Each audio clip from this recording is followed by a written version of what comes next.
Countable ডিটারমিনারের একদম শেষ নোটটা, এখানে আমরা একটা লিস্ট দেখি যে এ এন দি, যদিও আমরা আর্টিকেল হিসাবে চিনি কিন্তু এ এন দি আসলে একটা কাউন্টেবল ডিটারমিনার। তারপরে 1 2 3 মানে 1 2 3 এইগুলো হচ্ছে কাউন্টেবল ডিটারমিনার। তারপরে অ্যামাউন্ট অফ, সেভারাল, তারপর আইদার, নেইদার, ইচ, এই সব কিছুই আসলে আমার কাউন্টেবল ডিটারমিনার। আচ্ছা, এরা কাউন্টেবল ডিটারমিনার হলেও এরা আনকাউন্টেবল নাউনের পূর্বে কখনো বসে না। তার মানে কাউন্টেবল নাউনের পূর্বে এরা বসবে, খুবই স্বাভাবিক ব্যাপার। কিন্তু এখানে একটা কথা বলা হচ্ছে যে সুনির্দিষ্ট করে বোঝাতে আনকাউন্টেবল যে নাউন আছে সেই আনকাউন্টেবল নাউনের পূর্বে দি শুধুমাত্র ব্যবহৃত হয়।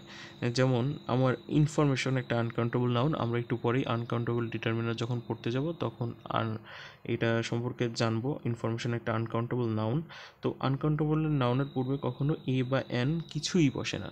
কিন্তু আমরা দেখব যদি আনকাউন্টেবল নাউনের আগে দি বসবে কখন, যখন হচ্ছে নির্দিষ্ট করে বোঝাবে তখন। হ্যাঁ, আচ্ছা, সিনারি একটা হচ্ছে আনকাউন্টেবল নাউন। তো এই সিনারির পূর্বে দি বসেনি, কারণ হচ্ছে এটা কোনো নির্দিষ্ট কোনো সিনারির কথা বলা হয়নি। যে scenery is mandatory for traveller, মানে কোনো একটা ভ্রমণকারী সে আসলে কোথাও ভ্রমণ করতে যায়, যে কোথাও সিনারি দেখার জন্য আসলে যায়।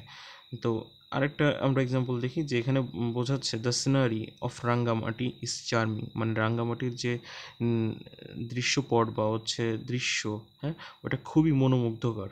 তো যেহেতু এই সিনারি দিয়ে বোঝাচ্ছে রাঙ্গামাটির সিনারিকে নির্দিষ্ট করে, সো এর পূর্বে হচ্ছে দি বসবে, যে নির্দিষ্ট করে বলতে বোঝাচ্ছে, এই কারণে হচ্ছে আমার সিনারি বসছে। তো এখানে আমি লিখে রেখেছি দি হচ্ছে একটা ডুয়েল ডিটারমিনার, তার মানে কাউন্টেবল আনকাউন্টেবল দুটোর সামনেই বসতে পারে।